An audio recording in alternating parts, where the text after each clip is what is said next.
Hoy no te voy a pedir que me creas, te voy a pedir que mires los hechos y decidas tú.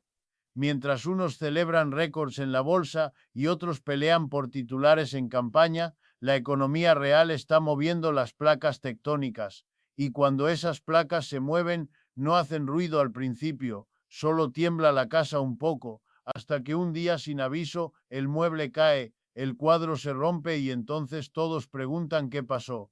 Estados Unidos construyó su poder con dos columnas, la primera el dólar como sangre del comercio mundial, la segunda una red militar extendida como una sombra que toca océanos y desiertos. Durante décadas esa combinación fue suficiente, hoy ya no lo es. No lo digo con júbilo, lo digo con preocupación, porque cuando un poder que estuvo arriba durante tanto tiempo siente que el piso se mueve, suele reaccionar con nervios. Y la economía, cuando se maneja con nervios, se vuelve peligrosa para la gente común, para el asalariado de México que paga una hipoteca en pesos pero compra alimentos que suben con el dólar, para la emprendedora de Colombia que factura en línea y amanece con una comisión internacional más, para el jubilado en Estados Unidos que descubre que su cheque no alcanza tanto como el año pasado aunque le prometieron que todo estaría bien. Miremos el mapa, un bloque que llamamos Occidente, con Estados Unidos y el grupo de las economías avanzadas, dominó el comercio, las finanzas y las reglas. Frente a eso, una constelación de países que hace una década muchos consideraban periféricos comenzó a tejer su propia red. No anunciaron un choque de civilizaciones, no declararon guerras grandilocuentes, construyeron puertos, ferrocarriles, plantas de energía, conectaron rutas terrestres y marítimas, abrieron sistemas de pago que no pasan por las mismas ventanillas de siempre, y comenzaron a preguntarse algo simple: si podemos comerciar entre nosotros en nuestras monedas, si podemos financiarnos entre nosotros, si podemos almacenar valor en activos que nadie pueda congelar con un clic. ¿Por qué depender de un árbitro que se reserva el derecho de cambiar las reglas cuando le conviene? Esa pregunta cambió la historia más que cualquier discurso, porque el comercio es memoria larga. Los puertos recuerdan quién los ayudó a nacer, los bancos recuerdan quién les cerró la puerta en momentos críticos, las familias recuerdan qué moneda sostiene o erosiona su compra diaria. Ahora observa el síntoma que casi nadie quiere nombrar: la demanda global de dólares ya no es la misma. No es que vaya a desaparecer de la noche a la mañana, es que dejó de ser inevitable, y cuando algo deja de ser inevitable empieza a ser negociable. El poder es eso, la diferencia entre lo inevitable y lo negociable. El segundo síntoma es aún más contundente. Los bancos centrales compran oro a ritmos que no veíamos desde hace generaciones. El oro no discute, no opina, no vota, se guarda, no se sanciona, es un seguro contra la arbitrariedad. Y cuando el mundo compra tanto seguro, no es por capricho, es porque ha aprendido a leer las nubes. Aquí es donde muchos dirán que exageramos, que el músculo militar de Estados Unidos puede resolver lo que la economía no.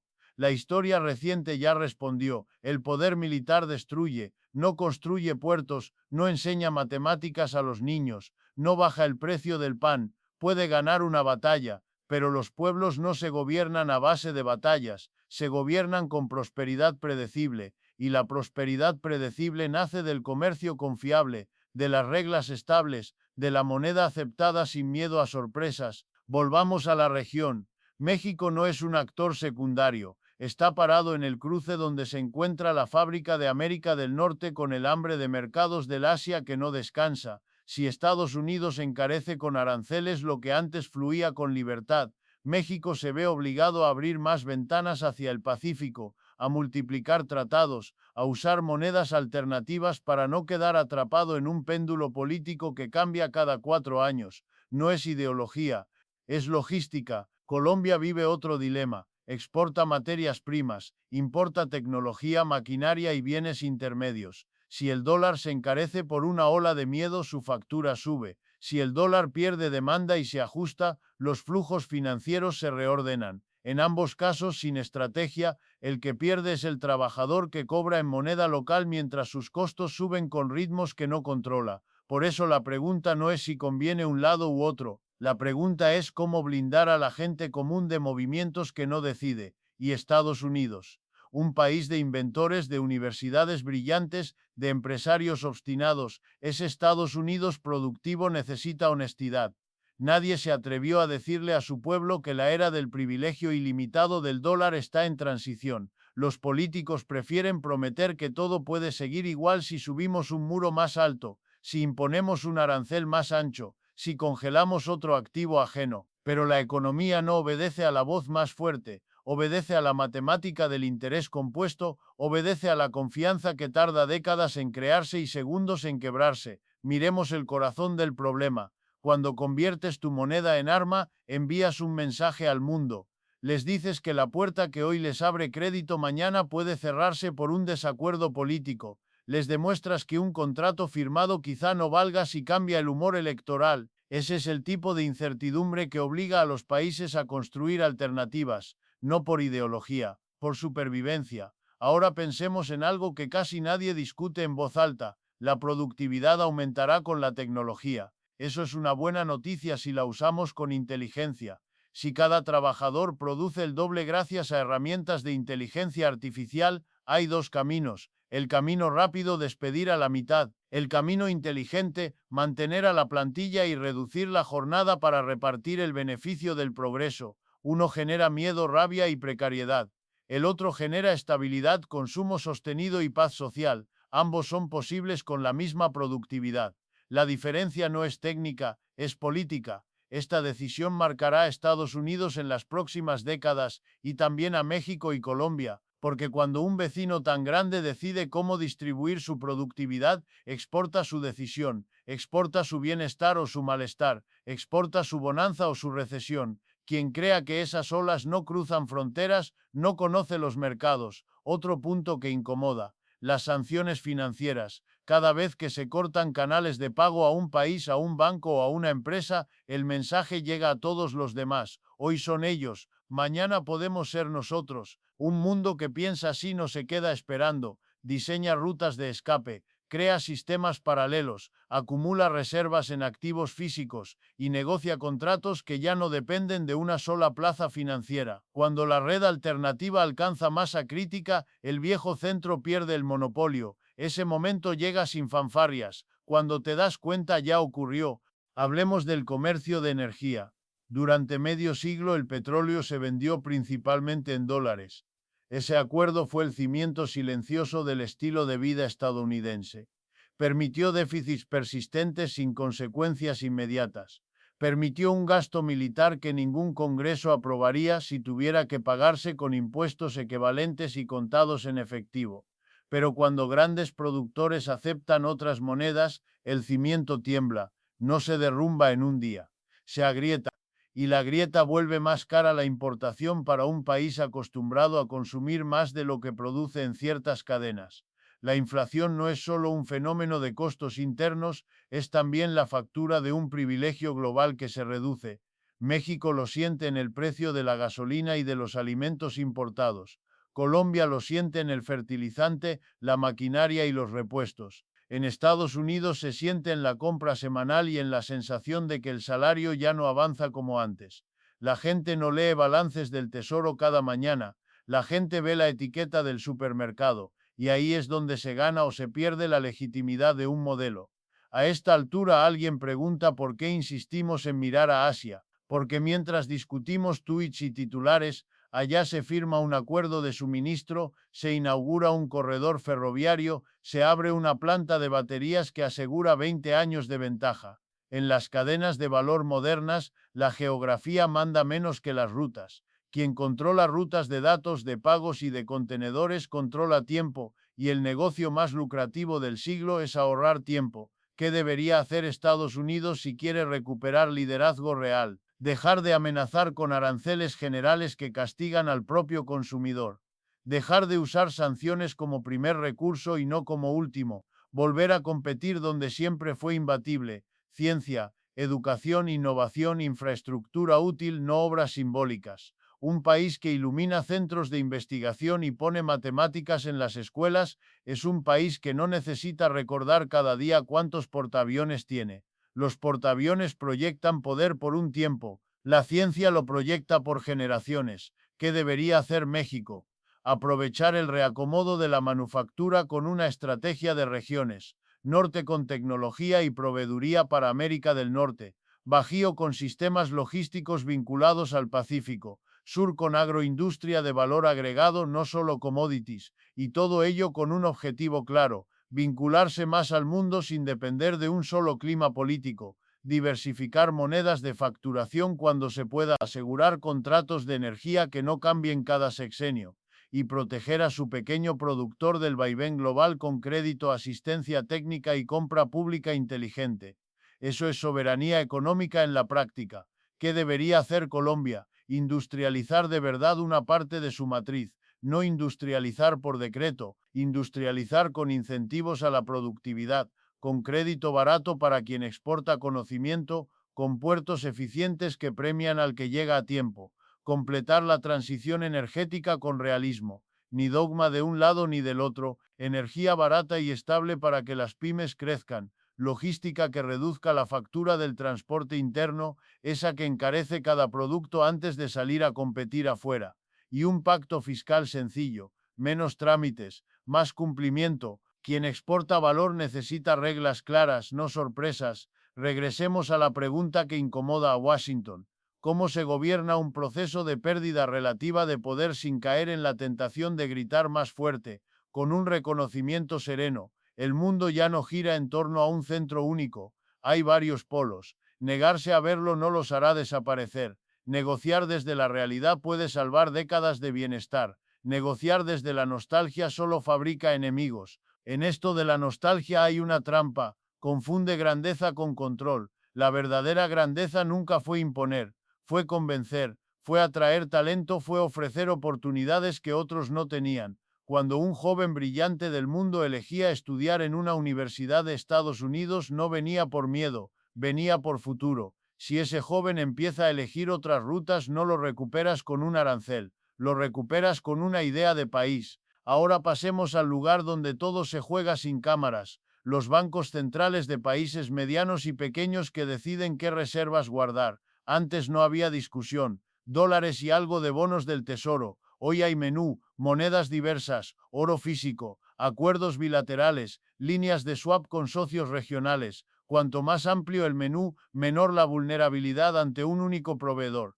Esa es la definición de resiliencia en finanzas públicas. ¿Cómo impacta esto al ciudadano común? En el precio del crédito, en la volatilidad del tipo de cambio, en la oferta de empleo ligada a exportaciones que dependen de un sistema de pagos estable. Cuando un país multiplica sus canales de comercio y financiamiento, reduce el riesgo de shock. Cuando un país apuesta todo a una sola mesa, vive de nervios, y la vida de nervios la paga el que menos tiene. Quiero hablar del trabajo, porque todo este debate de monedas y rutas parece abstracto hasta que miramos la nómina. La inteligencia artificial no es un monstruo inevitable ni una varita mágica, es un multiplicador. Si multiplica la productividad y reducimos la jornada con salarios sostenidos, el consumo interno se fortalece sin inflación desbocada. Si multiplicamos la productividad y despedimos a la mitad, la demanda se cae, el miedo sube y la política se envenena. Países distintos tomarán caminos distintos, no por tecnología, por decisión social. La pregunta estratégica para Estados Unidos es si usará el aumento de productividad para recomponer su clase media o para inflar balances de corto plazo. La pregunta para México y Colombia es si aprovecharán esa ola para crear empleo de calidad o si quedarán atrapados importando software mientras exportan talento. Ambas rutas están abiertas. No es un destino, es una decisión. Hablemos de algo que parecerá menor pero no lo es: el lenguaje. Cuando llamas seguridad nacional a todo, todo se convierte en excusa para intervenir. Cuando todo es urgente, nada tiene evaluación seria. Si cada importación estratégica pasa a ser un riesgo y cada competidor una amenaza, el país termina encerrado en su propia retórica, y una economía encerrada no innova. Una economía encerrada envejece. Una economía encerrada pierde la batalla más importante de todas, la de atraer mentes. No quiero que esto suene a sermón, quiero que suene a mapa, un mapa que muestra rutas nuevas, advertencias y oportunidades, un mapa que México, Colombia y Estados Unidos pueden leer sin complejos, porque nadie está condenado a nada. Las economías cambian de guión cuando cambian de prioridades. Prioridad 1: confianza. La confianza es la moneda que compra tiempo mientras haces reformas. Se gana con reglas claras y con un mensaje coherente entre lo que se dice y lo que se hace. Si prometes estabilidad y cambias impuestos cada semestre, no hay discurso que alcance. Si prometes apertura y cierras valijas con aranceles generales, el inversor toma nota. Si prometes reindustrialización y olvidas el crédito productivo barato, construiste un eslogan, no una política. Prioridad 2. Infraestructura útil, la que baja costos a quien produce, puertos eficientes, aduanas que no humillan, carreteras que no se derrumban con la primera lluvia, energía abundante y predecible. Sin eso cualquier plan es literatura. Prioridad 3. Educación y ciencia, no como himno, como presupuesto, como salarios dignos para quien enseña, como alianzas entre universidad y empresa que producen patentes, no folletos. Si no financiamos neuronas, hipotecamos el siglo. Prioridad 4. Diversificación financiera, reservas en varios activos, sistemas de pago diversos, monedas múltiples en contratos de largo plazo cuando tiene sentido. Eso no es traición a nadie, eso es prudencia. Ahora una verdad incómoda para el discurso fácil. La economía no se arregla con enemigos imaginarios, se arregla con contabilidad sincera. Si un país gasta más de lo que ingresa durante años, no hay eslogan que lo salve del ajuste. Puede postergarlo, maquillarlo, exportarlo por un tiempo, pero al final la realidad llega. La diferencia entre una crisis y una transición es si te preparaste con tiempo. Estados Unidos tiene todo para una transición ordenada, mercados profundos, talento, ecosistema de innovación, pero necesita reconocer que el monopolio terminó, que el dólar seguirá siendo importante, quizá central por años, pero no exclusivo, que las alianzas se sostienen por interés compartido, no por miedo, que el respeto se gana con reglas que rigen igual para amigos y para competidores. México tiene todo para ser la bisagra entre cadenas productivas, pero necesita un pacto de productividad que atraviese gobiernos. Sin ese pacto, cada recambio reinicia el reloj y el mundo no espera. Colombia tiene todo para ser plataforma de servicios y valor agregado para la región andina y el Caribe, pero necesita logística a la altura y una cultura de cumplimiento que premia al que hace las cosas bien y no a quien encuentra la vuelta al trámite. Quiero terminar este bloque con una imagen clara. Imagina dos relojes, uno marca la hora política, 4 años, el otro marca la hora de la inversión, 20 años. Si gobiernas con el reloj corto, eliges la foto. Si gobiernas con el reloj largo, construyes la película. El mundo ya eligió su reloj, está construyendo con paciencia. Si seguimos discutiendo la foto del día, cuando miremos la película será tarde. Aquí no hay fatalismo, solo un llamado a la adultez. El orden viejo no vuelve por decreto, el nuevo no nace de un eslogan, nace de decisiones silenciosas que toman gobiernos, empresas y familias, que ahorran, que aprenden, que producen, con quién comercian, bajo qué reglas. Si entendemos eso, el ruido baja y el mapa se ilumina. Y entonces sí, podemos hablar de crecimiento sin vender humo. Podemos hablar de reindustrialización sin nostalgias vacías. Podemos hablar de integración regional sin grandilocuencia. Porque la gran pregunta nunca fue quién manda, la gran pregunta es quién ofrece un futuro confiable. Quien entienda eso primero, dominará el siglo, no por imposición, por atracción, por simple sentido común. Quiero que hablemos de cadenas de suministro con nombres y apellidos. En la costa del Pacífico se está definiendo un triángulo que no sale en los afiches de campaña, pero decide salarios. Asia produce componentes a gran escala con una disciplina logística que aprendió a fuerza de cumplir. Norteamérica reordena su manufactura para acercarla a consumo y reducir riesgos. América Latina busca el lugar que le permita capturar valor sin quedar atrapada entre mareas políticas. México ya lo vio. La fábrica del norte se reconfigura, pero el futuro no se juega solo en ensamblar.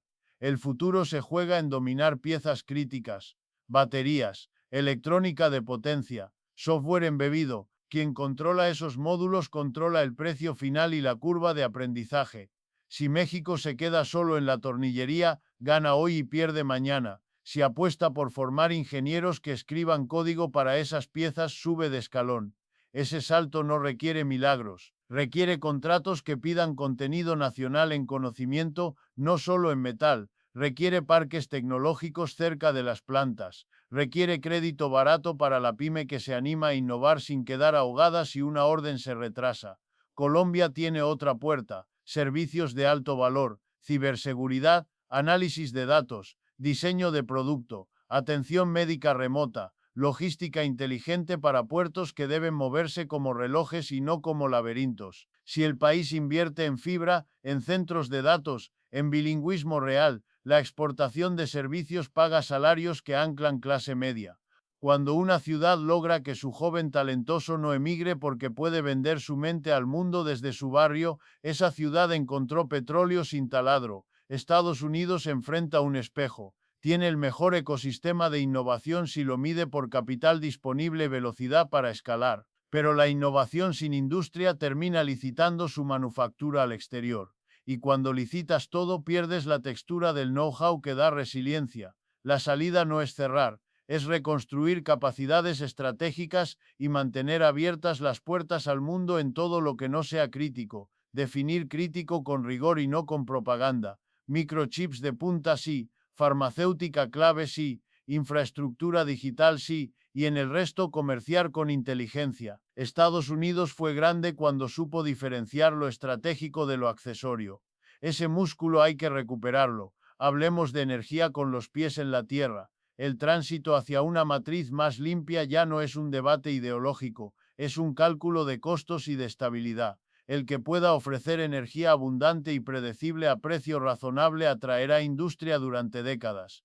China lo entendió y por eso corre maratones en paneles, turbinas y redes. Estados Unidos tiene el capital y la ciencia para competir. México tiene el sol y el viento y un mercado inmediato. Colombia tiene agua, viento y la posibilidad de complementar con gas mientras estabiliza la transición.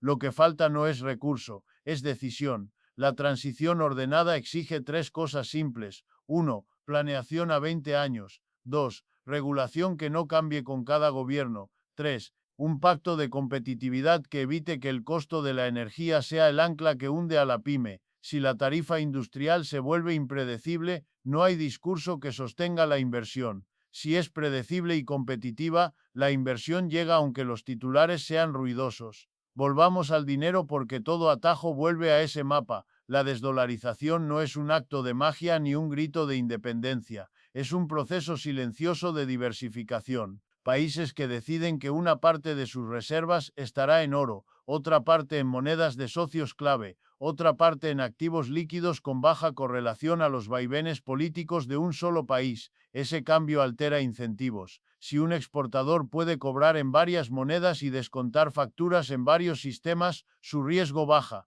Si solo puede cobrar en una y depende de una ventanilla, su riesgo sube. El mundo está bajando riesgo. Esa es la frase que hay que repetir. Y cuando el mundo baja riesgo, el privilegio de uno se vuelve menos cómodo. Estados Unidos aún tiene ventajas enormes, mercados profundos, Estado de Derecho con jueces que no se venden por monedas, transparencia contable. Ese paquete todavía pesa más que cualquier moda, pero el abuso erosiona la ventaja. Si conviertes tu sistema de pagos en un garrote, el cliente busca otro proveedor. Así de simple. Quiero detenerme en el trabajo y la inteligencia artificial, con ejemplos que duelan y que ilusionen. Caso 1. Una fábrica de autopartes en el Bajío que adopta visión por computadora para control de calidad.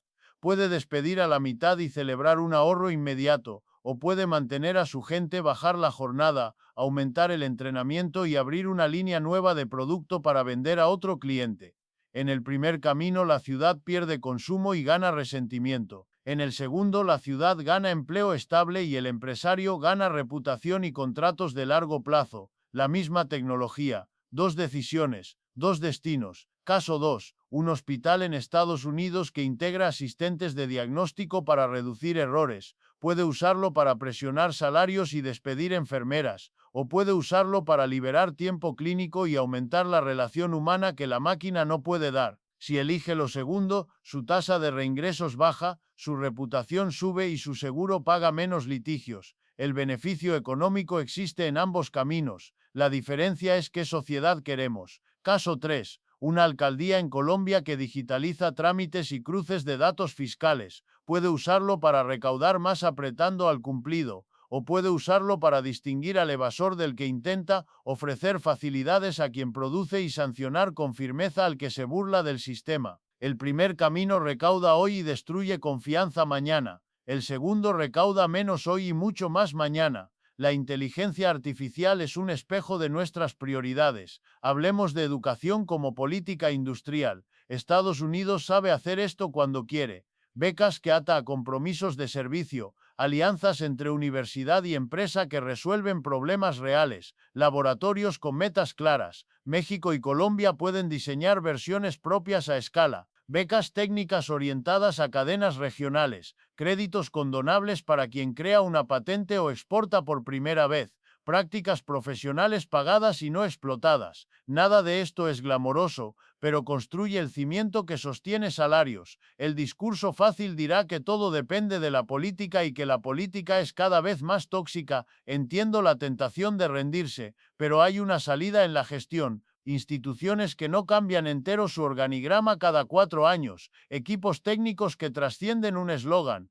contratos de largo plazo con cláusulas de estabilidad regulatoria, evaluaciones públicas que miden resultados y no anuncios. La gente se reconcilia con la política cuando la gestión produce, y la gestión produce cuando la política deja de convertir todo en pleito. Vayamos a lo concreto para cada país, una hoja de ruta resumida, cruda sin adornos. Estados Unidos, ruta de 5 decisiones. 1. Declarar que la prioridad es reconstituir capacidad industrial en sectores críticos y competir en ciencia sin excusas. 2. Redefinir el uso de sanciones como último recurso y no como reflejo automático. 3. Pactar con empresas un uso social de la productividad tecnológica. Menos horas, empleo estable, salarios que acompañen. 4. Programa Nacional de Infraestructura Útil con auditoría ciudadana real. Menos anuncios, más kilómetros terminados. 5. Política exterior que regrese al respeto de reglas que valen igual para amigos y para rivales.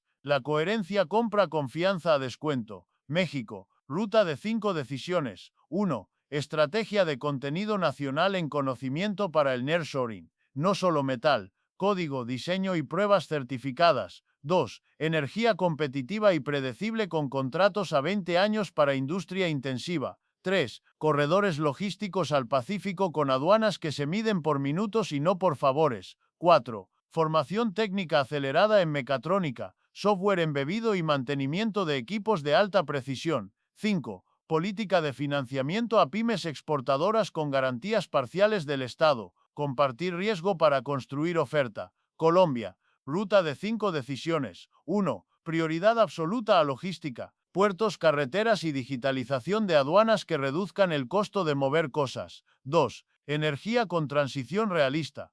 Complemento de gas mientras se despliega renovable y se fortalece la red. 3. Exportación de servicios basados en conocimiento con incentivos a la contratación formal de jóvenes. 4. Banca pública o de desarrollo que sea veloz y técnica para capitalizar innovación. 5. Pacto de cumplimiento simple, menos tributos pero cobrados en serio. Seguridad jurídica que premie la inversión productiva. Todo esto requiere dinero y la pregunta inevitable es ¿de dónde sale? La respuesta es de priorizar. Estados Unidos gasta demasiado en defensas que no le comprarán el futuro. México y Colombia gastan demasiado en burocracia que no entrega valor. El presupuesto no es poesía, es la lista de lo que te importa de verdad. Si el discurso dice ciencia pero el presupuesto dice otra cosa, ya sabemos quién decía la verdad.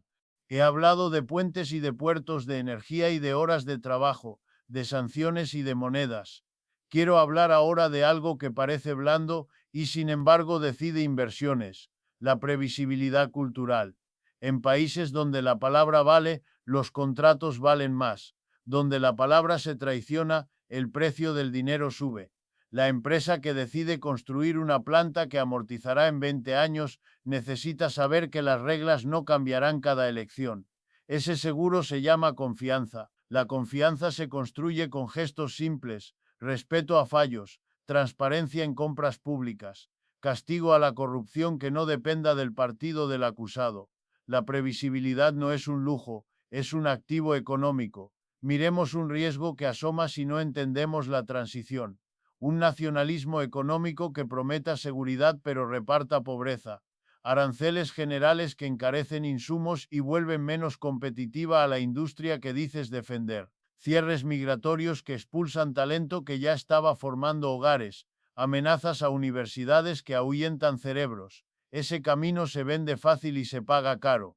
No necesitamos muros más altos, necesitamos mesas más largas. Rescato una idea final de política inteligente: el arbitraje de intereses. Gobernar es arbitrar entre necesidades que chocan, la pyme que pide crédito barato y el banco que pide seguridad jurídica, el consumidor que pide precios y el productor que pide protección, el trabajador que pide salario y el empresario que pide margen. El árbitro serio no hace demagogia.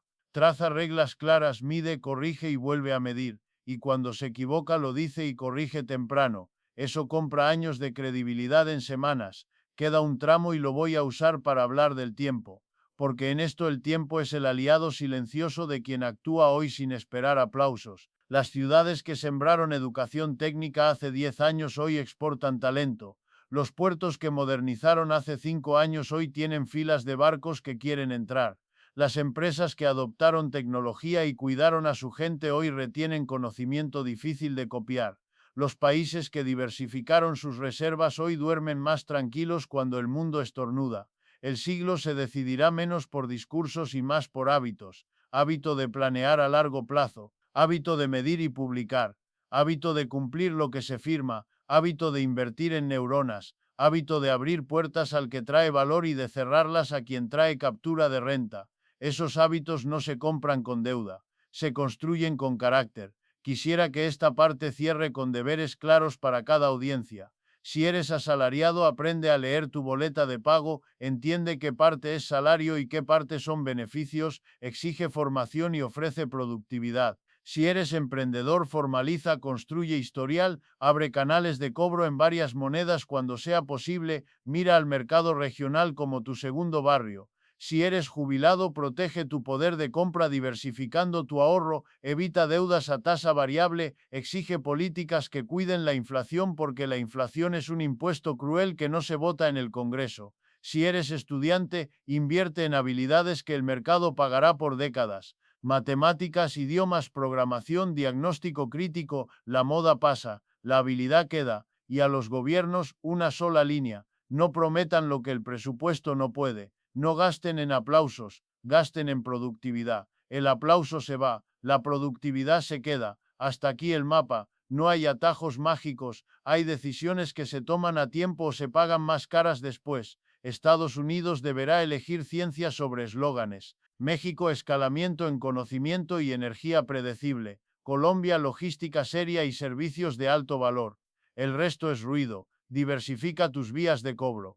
Aprende una habilidad que el mercado pague por décadas. Protege tu poder de compra. Exige reglas claras. Cumple lo que firmas. Eso más que cualquier discurso, construye futuro. El viejo orden ya no vuelve. El nuevo no se impone con gritos. Se gana con confianza, productividad y paciencia. Si este análisis te sirvió, suscríbete, comparte y déjame en los comentarios una acción concreta que vas a tomar esta semana. Nos vemos en el próximo capítulo. Seguimos.